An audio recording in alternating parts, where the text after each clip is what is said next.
വിശുദ്ധ മത്തായി എഴുതിയ സുവിശേഷം 5-ാം അധ്യായം 4-ാമത്തെ തിരുവചനം. വിലപിക്കുന്നവർ ഭാഗ്യവാന്മാർ, അവർ ആശ്വസിപ്പിക്കപ്പെടും. മത്തായി 5:4. വിലപിക്കുന്നവർ ഭാഗ്യവാന്മാർ, അവർ ആശ്വസിപ്പിക്കപ്പെടും. ഈശോ മിശിഹായ്ക്ക് സ്തുതിയായിരിക്കട്ടെ. പ്രിയപ്പെട്ടവരെ, സുവിശേഷ സൗഭാഗ്യങ്ങളെക്കുറിച്ചുള്ള പഠന പരമ്പരയിലെ 3-ാമത്തെ പ്രഭാഷണമാണ് നമ്മൾ ഇപ്പോൾ നടത്തുന്നത്. ഈശോ പറയുകയാണ്, കരയുന്നത് ഒരു ഭാഗ്യമാണ്. കരയുന്നവർക്ക് ഒരു കൃപ കിട്ടും. അത് അവർ ദൈവത്താൽ ആശ്വസിപ്പിക്കപ്പെടും എന്ന കൃപയാണ്. മനുഷ്യൻ പല കാരണങ്ങൾ കൊണ്ട് കരയാറുണ്ട്. വളരെ പ്രിയപ്പെട്ട ഒരാൾ അപ്രതീക്ഷിതമായ സമയത്ത് മരണപ്പെട്ടു. മനുഷ്യൻ കരയുന്നു. 9 മാസം പ്രായമുള്ള കുഞ്ഞ് പെട്ടെന്ന് ഒരു അസുഖം വന്ന് മരണപ്പെട്ടു. നിലവിളിയാണ്. വളരെ പ്രതീക്ഷയോടുകൂടെ വളർത്തിക്കൊണ്ടുവന്ന ഒരു മകൻ തിന്മയിലേക്ക് വീട് വിട്ട് ഇറങ്ങിപ്പോയി. നിലവിളിയാണ്. ജീവിത പങ്കാളിയുടെ മദ്യപാനവും ദുശീലങ്ങളും എത്ര പ്രാർത്ഥിച്ചിട്ടും മാറുന്നില്ല, മാനസാന്തരമുണ്ടാകുന്നില്ല. കുടുംബത്തിലെ സമാധാനം അനുദിനം തകർന്നുകൊണ്ടിരിക്കുന്നു. നിലവിളിയാണ്. വളരെ പ്രതീക്ഷയോടുകൂടെ ആരംഭിച്ച ഒരു കുടുംബ ജീവിതത്തിന് അല്പം മാത്രമേ ആയുസ്സുണ്ടായുള്ളൂ. 1 മാസം പോലും ഒരുമിച്ച് താമസിക്കാൻ കഴിയാതെ വേർപിരിയേണ്ടി വന്ന ഒരു കുടുംബ ബന്ധം. നിലവിളിയാണ്. തകർന്നടിഞ്ഞുകൊണ്ടിരിക്കുന്ന സാമ്പത്തിക മേഖല, ഒരു കടം വീട്ടുന്നതിന് വേറൊരു കടമെടുക്കുകയും ആ കടം വീട്ടുന്നതിന് മറ്റൊരു കടമെടുക്കുകയും ചെയ്ത് കടത്തിൽ നിന്ന് കടക്കെണിയിലേക്ക് വീണുകൊണ്ടേയിരിക്കുന്നു. മനുഷ്യന് നിലവിളിയാണ്. ഒരു പരീക്ഷ എഴുതി, 1 പ്രാവശ്യം എഴുതി, 2 വട്ടം എഴുതി, 3 വട്ടം എഴുതി വിജയിക്കാൻ സാധിച്ചിട്ടില്ല. വീണ്ടും വീണ്ടും പരാജയത്തിൻ്റെ കയ്പുനീർ കുടിച്ചുകൊണ്ടേയിരിക്കുന്നു. നിലവിളിയാണ്. ഒരു രോഗം വന്നു, അത് ചികിത്സിച്ചു കൊണ്ടിരിക്കുമ്പോൾ അറിയുന്നു അതിനേക്കാൾ മാരകമായ മറ്റൊരു രോഗമുണ്ടെന്ന്. നിലവിളിയാണ്. ഇതാ ഒരു +2 പഠിക്കുന്ന പെൺകുട്ടിക്ക് ഏതോ ഒരു രോഗം വന്നപ്പോൾ സ്കാൻ ചെയ്ത് നോക്കിയപ്പോൾ അവൾക്ക് യൂട്രസ് ഇല്ല, ഓവറി ഇല്ല. മാതാപിതാക്കൾ എന്തു പറഞ്ഞ് നിലവിളിക്കണം? നിലവിളിയാണ്. ഒരു കുഞ്ഞു ജനിച്ചു, ആൺകുട്ടിയായി അവന് പേര് നൽകി. അവന് 6 മാസം കഴിഞ്ഞു. മറ്റൊരു രോഗം വന്നപ്പോൾ സ്കാൻ ചെയ്യേണ്ടി വന്നു. സ്കാൻ ചെയ്തപ്പോൾ അവരറിയുന്നു കുഞ്ഞാൺകുട്ടിയല്ല, കുഞ്ഞിൻ്റെ ഉള്ളിൽ യൂട്രസ് ഉണ്ട്, ഓവറി ഉണ്ട്, കുഞ്ഞ് പെൺകുട്ടിയാണെന്ന്. മാതാപിതാക്കൾ എന്ത് പറഞ്ഞ് നിലവിളിക്കണം? മനുഷ്യൻ്റെ നിലവിളിയുടെ കാരണങ്ങൾ പറഞ്ഞാൽ അത് തീരാത്തതാണ്, അത് തോരാത്തതാണ്. മനുഷ്യൻ്റെ സങ്കടങ്ങൾ പറഞ്ഞാലും കേട്ടാലും എഴുതിയാലും അതിന് എവിടെ അവസാനമുണ്ടാകും, എവിടെ ഒടുക്കമുണ്ടാകും? അപ്പോൾ തീരാത്ത സങ്കടങ്ങളുള്ള, തോരാത്ത കണ്ണുനീരുള്ള മനുഷ്യനോട് ഈശോ പറയുകയാണ്, വിലപിക്കുന്നവർ ഭാഗ്യവാന്മാർ, അവർ ആശ്വസിപ്പിക്കപ്പെടും. അവർക്ക് ദൈവത്തിൽ നിന്ന് ആശ്വാസം കിട്ടും. അപ്പോൾ ഈശോ മനുഷ്യൻ കരയണമെന്ന് ആഗ്രഹിക്കുന്നു. മനുഷ്യൻ എന്തിനെയോർത്ത് കരയണമെന്നാണ് ദൈവം ആഗ്രഹിക്കുന്നത്? അതാണ് നമ്മൾ ഇന്ന് പഠിക്കാൻ പോകുന്നത്. ഈശോ 3 പ്രാവശ്യം കരഞ്ഞതായി സുവിശേഷത്തിൽ രേഖപ്പെടുത്തിയിട്ടുണ്ട്. ഈശോ എന്തിനെ ഓർത്താണോ കരഞ്ഞത്, അതിനെ ഓർത്ത് മനുഷ്യൻ, ഞാനും നിങ്ങളും കരയുമ്പോഴാണ് പ്രിയപ്പെട്ടവരെ അത് അനുഗ്രഹീതമായ വിലാപമായി മാറുന്നത്. ഈശോയുടെ ആദ്യത്തെ കണ്ണീരിനെ കുറിച്ച് പറയുന്നത് ടിയേഴ്സ് ഓഫ് സിമ്പതി എന്നാണ്. ടിയേഴ്സ് ഓഫ് സിമ്പതി, കരുണയുടെ, അനുകമ്പയുടെ കണ്ണുനീരാണത്. ആ കണ്ണുനീരിന് ഒരു അനുതാപത്തിൻ്റെ കണ്ണുനീരെന്നുകൂടെ പേരുണ്ട്. നമുക്കറിയാം, ഈശോ കരഞ്ഞ വളരെ സുപരിചിതമായ ഒരു സമയമെന്ന് പറയുന്നത് ലാസറിൻ്റെ കുഴിമാടത്തിലാണ്. ലാസറിൻ്റെ കുഴിമാടത്തിൻ്റെ മുൻപിൽ വന്ന് നിന്ന് ഈശോ കരഞ്ഞത് എന്തോർത്തിട്ടാണ്? അവനെ വേദനിപ്പിച്ചത് എന്താണ്? ലാസറിൻ്റെ സഹോദരിമാരുടെ ഹൃദയവേദനയായിരുന്നുവോ? തൻ്റെ തന്നെ പ്രിയപ്പെട്ടവനായ സ്നേഹിതനായ ലാസർ മരിച്ചു എന്നതായിരുന്നുവോ? അങ്ങനെ ചിന്തിക്കാൻ തരമില്ല. കാരണം ഈശോ അവിടെ നിൽക്കുമ്പോൾ ഈശോയ്ക്ക് പൂർണ്ണമായ ബോധ്യമുണ്ട്, താൻ ലാസറിനെ ഉയർപ്പിക്കാൻ പോവുകയാണ്. അപ്പോൾ മരിച്ചതിനെ ഓർത്ത് ഈശോ കരയേണ്ട ആവശ്യമില്ല. സഹോദരിമാരെ കുറിച്ച് ഓർത്ത് ഈശോ കരയേണ്ട ആവശ്യമില്ല. കാരണം ഇയാളെ മരിച്ച് ഏതാനും നിമിഷങ്ങൾക്കുള്ളിൽ ഉയർപ്പിക്കപ്പെട്ട ലാസറിനെ ജീവനോടെ അവർ കേൾപ്പിച്ചു കൊടുക്കാൻ പോവുകയാണ്. ലാസർ രോഗിയാണെന്ന വിവരം കേട്ടപ്പോൾ പോലും ഈശോ വേദനിക്കുകയോ തിടുക്കത്തിൽ അവരുടെ അടുക്കിലേക്ക് വരികയോ ചെയ്തിട്ടില്ല. ഈ മരണം, ഈ രോഗം ദൈവമഹത്വത്തിനുള്ളതാണ് എന്ന് പറഞ്ഞ് അവസാനിപ്പിച്ചവനാണ്. എങ്കിലും ഈശോ കരഞ്ഞത് എന്തിനാണ്? എന്തോർത്തിട്ടാണ്? പ്രിയപ്പെട്ടവരെ, ഈശോ കരഞ്ഞത് മനുഷ്യൻ്റെ മരണത്തിന് കാരണമായിരിക്കുന്ന പാപത്തെ ഓർത്തിട്ടാണ്. പാപത്തെ ഓർത്തുള്ള കണ്ണുനീരാണ്. മരണത്തിന് കാരണമായത് മനുഷ്യൻ്റെ പാപമാണ്. അപ്പോൾ ഈശോ മനുഷ്യൻ്റെ പാപത്തെ ഓർത്ത് കരയുകയാണ്. ഞാൻ എൻ്റെ പാപത്തെ ഓർത്ത് കരയുമ്പോൾ അത് അനുതാപത്തിൻ്റെ കണ്ണുനീരായിട്ട് മാറുന്നു. ഈശോ എന്നോട് അനുകമ്പ കാണിച്ച് എൻ്റെ പാപത്തെ ഓർത്ത് അവൻ കരയുമ്പോൾ അത് അനുകമ്പയുടെ കണ്ണുനീരായിട്ട് മാറുന്നു. എനിക്ക് ഒരു അനുതാപത്തിൻ്റെ കണ്ണുനീരിൻ്റെ ആവശ്യമുണ്ട്. അനുതാപത്തിൻ്റെ കണ്ണുനീരുള്ളവനെ ദൈവം ആശ്വസിപ്പിക്കും. ദാവീദ് പാപം ചെയ്തു, ബത്ശബയുമായി പാപം ചെയ്തു. ആ പാപം മറച്ചു വയ്ക്കാൻ ഉറിയായെ കൊലപ്പെടുത്തി. അങ്ങനെ കൊലപാതകവും വ്യഭിചാരവും കഴിഞ്ഞ് ഈ പാപങ്ങളെല്ലാം ഒളിച്ചു വെച്ച് വീണ്ടും സിംഹാസനത്തിലിരുന്ന ദാവീദിൻ്റെ അടുത്തേക്ക് നാഥാൻ പ്രവാചകൻ വന്നു. നാഥാൻ പ്രവാചകൻ ഒരു ഉപമയിലൂടെ, ഒരു കഥയിലൂടെ ദാവീദ് രാജാവിനെ അവൻ്റെ പാപത്തെക്കുറിച്ച് വെളിപ്പെടുത്തി കൊടുത്തു. സ്വന്തം പാപത്തെക്കുറിച്ച് വെളിപാട് കിട്ടിയപ്പോൾ, കൂടുതൽ അവബോധമുണ്ടായപ്പോൾ, അറിവല്ല, അവൻ പാപം ചെയ്തു എന്ന് അവന് വ്യക്തമായിട്ടുള്ള അറിവുള്ളത് കൊണ്ടാണ്, താൻ ചെയ്തത് തെറ്റാണെന്ന് പൂർണ്ണമായ ബോധ്യമുള്ളത് കൊണ്ടാണ് ബത്ശബയുമായിട്ടുള്ള വ്യഭിചാരമെന്ന പാപത്തെ മറച്ചു പിടിക്കാൻ വേണ്ടിയാണ് വളരെയേറെ തന്ത്രപ്പെട്ട കുതന്ത്രങ്ങൾ ഉപയോഗിച്ച് ഉറിയായെ, സ്വന്തം സൈന്യത്തിലെ ഒരു അംഗത്തെ കൊലപ്പെടുത്തുന്നത് തന്നെ. ഇയാൾക്കറിയാം അത് തെറ്റാണ്, അത് മറച്ചു പിടിക്കണം, ആരും അറിയരുത്. പക്ഷേ അറിവ് അവബോധമാകുന്നത്, പാപബോധമാകുന്നത് ഒരു കൃപയുടെ വെളിച്ചത്തിലാണ്. അപ്രകാരം ഒരു കൃപയാണ് നാഥാൻ പ്രവാചകന്റെ പ്രവചനത്തിലൂടെ ദാവീദ് രാജാവിന് ലഭിക്കുന്നത്. ദാവീദിന് ആ കൃപ കിട്ടിക്കഴിഞ്ഞപ്പോൾ അയാൾ അനുതാപത്തോടുകൂടെ പാടുകയാണ്, ദൈവമേ, അങ്ങയുടെ കാരുണ്യത്തിനൊത്ത് എന്നോട് ദയ തോന്നണമേ. 51-ാം സങ്കീർത്തനം ദാവീദിൻ്റെ ഈ അനുതാപ കണ്ണീരുകൊണ്ട് എഴുതപ്പെട്ട സങ്കീർത്തനമാണ്. അനുതാപമുള്ള ഹൃദയത്തിൽ നിന്ന് ഒഴുകി വന്ന ഗാനമാണ് 51-ാം സങ്കീർത്തനം.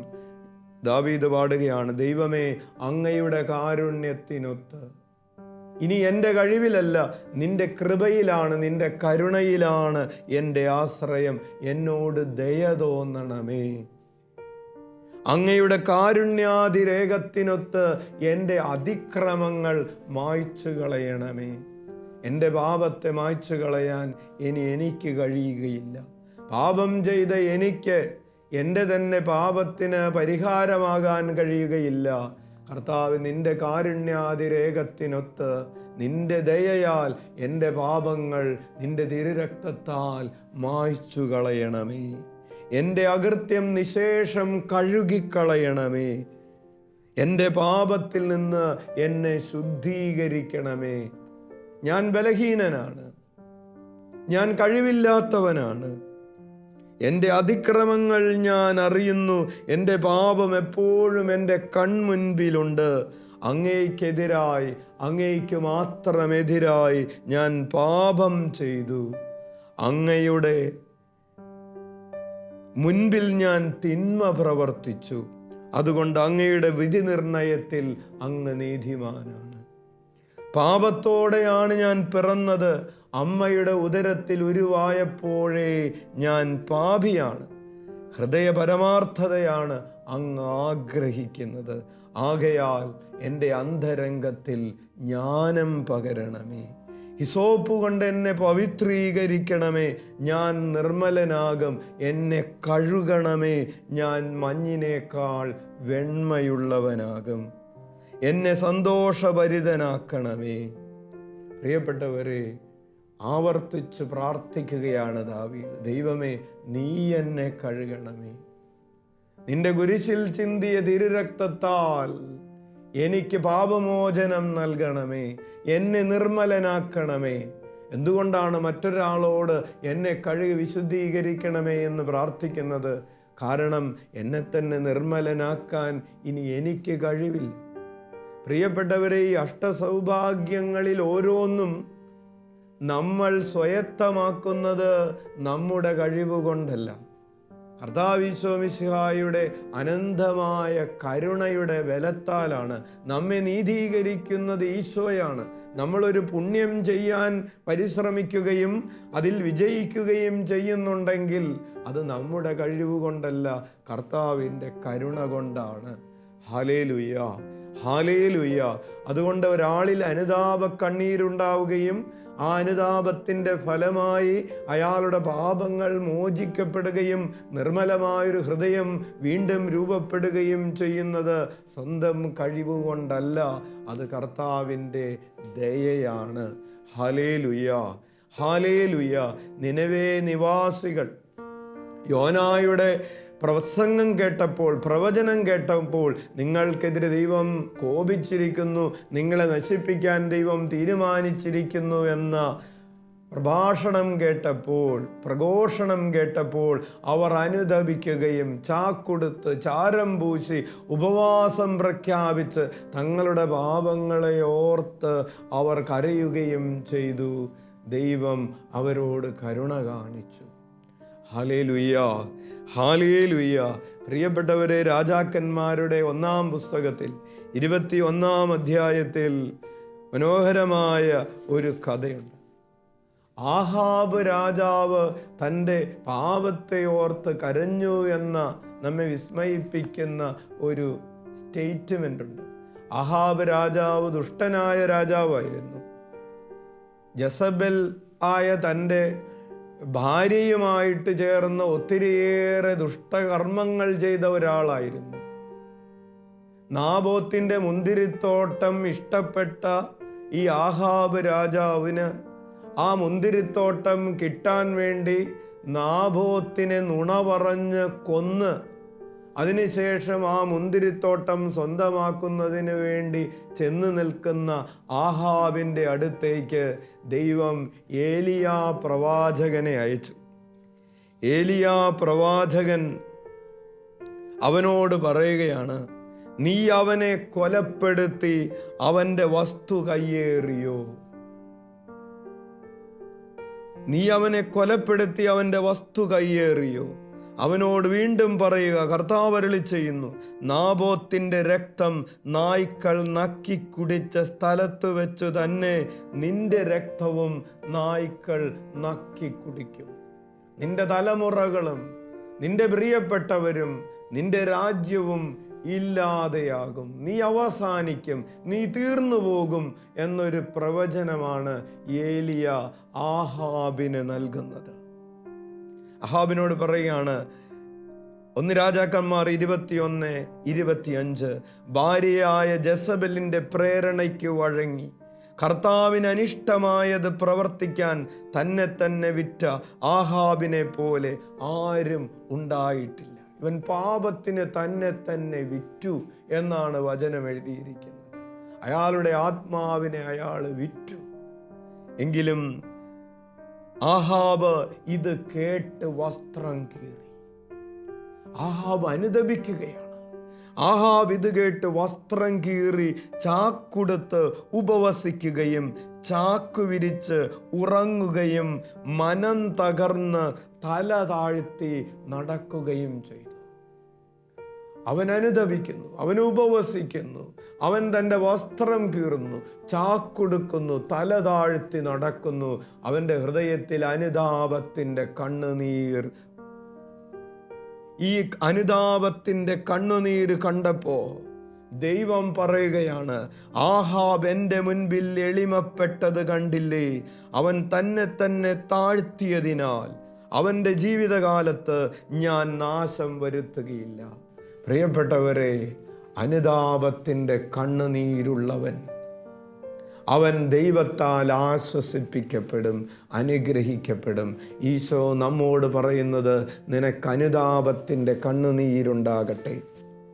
ഈശോ കരഞ്ഞ രണ്ടാമത്തെ മേഖല ജെറൂസലേമിനെ നോക്കിയിട്ടുള്ള ഈശോയുടെ കണ്ണുനീരാണ്. അതിനെ പറയുന്നത് ടിയേഴ്സ് ഓഫ് സോറോ എന്നാണ്. സങ്കടത്തിൻ്റെ കണ്ണുനീരാണ്. ഈ ജനം ചെയ്യുന്ന മ്ലേച്ഛതകളെ, ഇവരുടെ തിന്മകളെ, അവരിൽ നന്മയില്ലാത്ത അവസ്ഥകളെ, ദൈവത്തെ തിരിച്ചറിയാത്ത സാഹചര്യത്തെ നോക്കി ഈശോ വിലപിക്കുകയാണ്. ലൂക്കായുടെ സുവിശേഷം 19-ാം അധ്യായം 41 മുതലുള്ള തിരുവചനങ്ങളിൽ നമ്മളത് വായിക്കുന്നുണ്ട്. അവൻ അടുത്തു വന്ന് പട്ടണം കണ്ടപ്പോൾ അതിനെക്കുറിച്ച് വിലപിച്ചുകൊണ്ട് പറഞ്ഞു, സമാധാനത്തിനുള്ള മാർഗങ്ങൾ ഈ ദിവസത്തിലെങ്കിലും നീ അറിഞ്ഞിരുന്നെങ്കിൽ. എന്നാൽ അവ ഇപ്പോൾ നിന്റെ ദൃഷ്ടിയിൽ നിന്ന് മറയ്ക്കപ്പെട്ടിരിക്കുന്നു. ശത്രുക്കൾ നിനക്കു ചുറ്റും പാളയമടിച്ച് നിന്നെ വളയുകയും എല്ലാ ഭാഗത്തു നിന്നും നിന്നെ ഞെരുക്കുകയും ചെയ്യുന്ന ദിവസങ്ങൾ വരും. നിന്നെയും നിന്റെ മക്കളെയും നശിപ്പിക്കുകയും നിന്നിൽ കല്ലിന്മേൽ കല്ല് ശേഷിക്കാതിരിക്കുകയും ചെയ്യും. എന്തെന്നാൽ നിന്റെ സന്ദർശന ദിനം നീ അറിഞ്ഞില്ല. ജെറൂസലേം ജെറൂസലേം എന്ന് വിളിച്ച് ഈശോ നിലവിളിക്കുകയാണ്. ദൈവം തൻ്റെ അടുക്കലേക്ക് വന്നത് അറിയാതെ പോയ ഒരു സമൂഹം. രക്ഷകൻ ഈ ഭൂമിയിൽ പിറന്നത് അറിയാതെ പോയ ഒരു സമൂഹം. കണ്ടിട്ടും കാണാതെ പോയൊരു ജനത, കേട്ടിട്ടും കേൾക്കാതെ പോയൊരു സമൂഹം. അവരെ നോക്കി ഈശോ വിലപിച്ചു. പ്രിയപ്പെട്ടവരെ, ഈ വിലാപം ആശ്വാസം കൊണ്ടുവരുന്ന ഒരു വിലാപമാണ്. എപ്പോഴാണോ നമ്മൾ ദൈവത്തെ അറിയാത്തൊരു ജനതയ്ക്ക് വേണ്ടി വിലപിക്കുന്നത്, ഒരു മിഷണറിയുടെ വിലാപമാണിത്.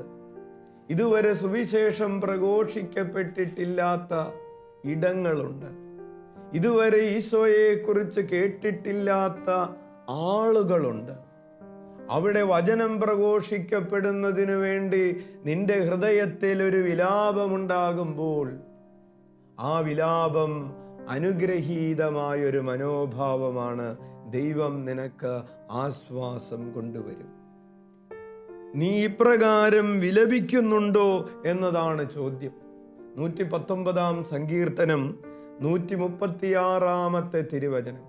സങ്കീർത്തനങ്ങൾ 119, 136. മനുഷ്യർ അങ്ങയുടെ നിയമം പാലിക്കാത്തതുകൊണ്ട് എൻ്റെ കണ്ണിൽ നിന്ന് അശ്രു ധാരധാരയായി ഒഴുകുന്നു. സങ്കീർത്തകന്റെ വേദന അതാണ്. മനുഷ്യർ ദൈവമേ അങ്ങയുടെ നിയമങ്ങൾ പാലിക്കുന്നില്ല. അവർ അവരുടെ ദുഷ്ടതയിൽ കഴിയുന്നു. അവർ പാപം പരിത്യജിക്കുന്നില്ല. അവർ അവരുടെ മദ്യപാനം ഉപേക്ഷിക്കുന്നില്ല, പുകവലി ഉപേക്ഷിക്കുന്നില്ല, കഞ്ചാവിൻ്റെ ഉപയോഗം ഉപേക്ഷിക്കുന്നില്ല, ലഹരി പദാർത്ഥങ്ങൾ ഉപേക്ഷിക്കുന്നില്ല. സങ്കീർത്തകൻ കരയുകയാണ്, നീതിമാൻ കരയുകയാണ്. തിന്മ ഉപേക്ഷിക്കുന്നില്ല, തെറ്റായ ബന്ധങ്ങൾ ഉപേക്ഷിക്കുന്നില്ല, അശുദ്ധി നിറഞ്ഞ ജീവിത വഴികൾ, കണ്ണിൻ്റെ ദുരാശകൾ, ജഡത്തിൻ്റെ ദുരാശകൾ ഉപേക്ഷിക്കുന്നില്ല.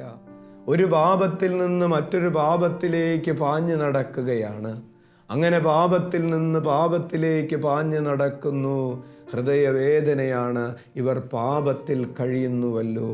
ഈശോയുടെ വേദനയായിരുന്നു ഇസ്രായേൽ ജനത. ജെറൂസലേം അവരിലേക്ക് വന്ന രക്ഷയെ അവർ തിരിച്ചറിയുന്നില്ല എന്നത്. അതാണ് ഈശോയുടെ രണ്ടാമത്തെ കണ്ണുനീർ. നിനക്കും ആ കണ്ണുനീരുണ്ടാകട്ടെ. ഈശോ മൂന്നാമതായി കരയുന്നത് നമ്മൾ വായിക്കുന്നത് ഗെത്സെമിൻ തോട്ടത്തിലാണ്. ഹെബ്രായർക്ക് എഴുതിയ ലേഖനം 5-ാം അധ്യായം 7-ാമത്തെ തിരുവചനം, തൻ്റെ ഐഹിക ജീവിതകാലത്ത് ക്രിസ്തു മരണത്തിൽ നിന്ന് തന്നെ രക്ഷിക്കാൻ കഴിവുള്ളവനോട് കണ്ണീരോടും വലിയ വിലാപത്തോടും കൂടെ പ്രാർത്ഥനകളും യാചനകളും അർപ്പിച്ചു. അവൻ്റെ ദൈവഭയം മൂലം അവൻ്റെ പ്രാർത്ഥന കേട്ടു. ഗെത്സെമിൻ തോട്ടത്തിൽ വലിയ വിലാപം നടക്കുകയാണ്. കണ്ണുനീരോടുകൂടെയുള്ള പ്രാർത്ഥന നടക്കുകയാണ്. പ്രിയപ്പെട്ടവരെ, ഈശോ കരഞ്ഞ് പ്രാർത്ഥിച്ചു. ഈ കണ്ണുനീരിനെ ടിയേഴ്സ് ഓഫ് സഫറിങ് എന്നാണ് പറയുന്നത്. സഹനത്തിൻ്റെ കണ്ണുനീരാണത്. എന്തിനു വേണ്ടിയിട്ടാണ് ഈ സഹനത്തിൻ്റെ കണ്ണുനീരൊഴുക്കുന്നത്? ഈശോ പ്രാർത്ഥിച്ചു, പിതാവേ, കഴിയുമെങ്കിൽ ഈ പാനപാത്രം എന്നിൽ നിന്ന് കടന്നു പോകട്ടെ. ഈശോ ആ മണിക്കൂറിനെ കുറിച്ച് വേദനിച്ചു. പ്രിയപ്പെട്ടവരെ, ഈശോ കടന്നു പോകട്ടെ എന്ന് പറഞ്ഞ പാനപാത്രം അവിടുത്തെ ക്രോധത്തിൻ്റെ പാനപാത്രമാണ്. ദൈവക്രോധത്തിൻ്റെ പാനപാത്രം എന്ന് പറഞ്ഞാൽ ദൈവഹൃദയത്തിൽ നിന്ന് അകറ്റപ്പെടുന്ന സമയം. ഈശോയെ സംബന്ധിച്ച് സഹനമെന്ന് പറയുന്നത് അവിടുത്തെ ശരീരത്തിലേറ്റ അടികളല്ല, ശിരസിൽ വഹിക്കേണ്ടി വന്ന മുൾമുടിയല്ല, വഹിക്കേണ്ടി വന്ന കുരിശല്ല, കുരിശിൽ തറയ്ക്കപ്പെട്ടതല്ല, മാറ് പിളർക്കപ്പെട്ടതല്ല. ഈശോ അനുഭവിച്ച ഏറ്റവും വലിയ സഹനമെന്ന് പറയുന്നത് 9-ാം മണിക്കൂർ മുതൽ ഉണ്ടായിരുന്ന ആ ഇരുട്ടാണ്. ആ ഇരുട്ട് എന്ന് പറയുന്നത് പിതാവിൻ്റെ ഹൃദയത്തിൽ നിന്ന് പുത്രൻ അകറ്റപ്പെട്ടിരിക്കുന്നു എന്ന ആ വലിയ ദുരവസ്ഥയുടെ ഇരുട്ട്. ആ ഇരുട്ടിനെ ഓർത്താണ് ഈശോ പറഞ്ഞത്, പിതാവേ, കഴിയുമെങ്കിൽ ഈ പാനപാത്രം, ഈ ക്രോധത്തിൻ്റെ പാനപാത്രം, അങ്ങയുടെ ഹൃദയത്തിൽ നിന്ന് ഞാൻ അകറ്റപ്പെടുന്ന ആ ക്രോധത്തിൻ്റെ പാനപാത്രം, അങ്ങയുടെ ഹൃദയത്തിൽ നിന്ന് മനുഷ്യൻ അകന്നു ഇരിക്കുന്ന സാഹചര്യത്തിൻ്റെ പാനപാത്രം എടുത്തു മാറ്റണമേ. പ്രിയപ്പെട്ടവരെ, ഇതൊരു വിലാപമാണ്. ഈശോ പറഞ്ഞു, കരയുന്നവർ അനുഗ്രഹീതർ. ദൈവഹൃദയത്തിൽ നിന്ന് അകറ്റപ്പെടുന്നതിനെ ഓർത്ത് നീ കരയുന്നുണ്ടെങ്കിൽ കുഞ്ഞേ, നിന്റെ കണ്ണുനീർ അനുഗ്രഹീതമായ കണ്ണുനീരാണ്. അത് നിത്യതയിലേക്ക് നിന്നെ നയിക്കുന്ന കണ്ണുനീരാണ്. നിനക്ക് ദൈവത്തിൻ്റെ ആശ്വാസം കൊണ്ടുവരുന്ന കണ്ണുനീരാണ്. നമുക്ക് കണ്ണുകളടക്കാം. പിതാവായ ദൈവമേ, ഈശോ കരഞ്ഞതുപോലെ കരയാൻ ഞങ്ങളെ പഠിപ്പിക്കണമേ. ഈശോ വാഗ്ദാനം ചെയ്ത അങ്ങയുടെ സമാശ്വാസം അനുദിനം ഞങ്ങളുടെ ആത്മാവിൽ അനുഭവിക്കുവാൻ ഞങ്ങൾക്ക് കൃപ നൽകണമേ. പാപിനിയായ സ്ത്രീയെപ്പോലെ കണ്ണുനീരുകൊണ്ട് അങ്ങയുടെ പാദം തുടയ്ക്കാനും പാദം കഴുകാനും തലമുടി കൊണ്ട് തുടയ്ക്കാനും കൃപ നൽകണമേ. അനുതാപത്തിൻ്റെ വരം നൽകണമേ. Hallelujah, hallelujah, hallelujah. യേശുവേ സ്തോത്രം, യേശുവേ നന്ദി, യേശുവേ ആരാധന. പരിശുദ്ധാത്മാവേ സ്തോത്രം, പരിശുദ്ധാത്മാവേ നന്ദി, പരിശുദ്ധാത്മാവേ ആരാധന. Hallelujah, hallelujah. സ്തുതിക്കുന്നു, ആരാധിക്കുന്നു, മഹത്വപ്പെടുത്തുന്നു. അങ്ങയുടെ തിരുനാമത്തിന് മഹത്വം ഉണ്ടാകട്ടെ. കർത്താവേ, ഞങ്ങളെ കഴുകി വിശുദ്ധീകരിച്ച് ഈശോയുടെ ഹൃദയം പോലെ നിർമ്മലമായ ഹൃദയം നൽകണമേ.